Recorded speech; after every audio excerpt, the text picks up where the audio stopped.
According to this passage, cri du chat is a condition of babies who A. Sound like mice when they cry, B. Have Down syndrome, C. Cry loudly, or D. Sound like they are mewing when they cry.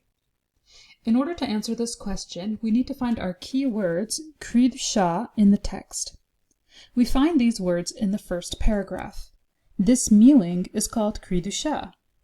The mewing this sentence is referring to is the fact that some infants with Down syndrome will mew like cats.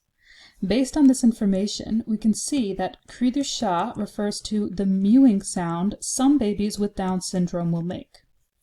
Based on this information, let's go through our choices and pick the one that best matches.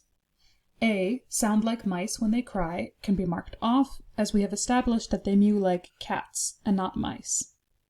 B. Have Down syndrome. The text does mention infants with Down syndrome, but it only refers to some of them as having cri du chat, as we see in the words others mew like cats. Therefore, this can be eliminated as well. C. Cry loudly. The text does mention squalling loudly, but this is in reference to babies who seem normal and does not apply to our question and can be marked off.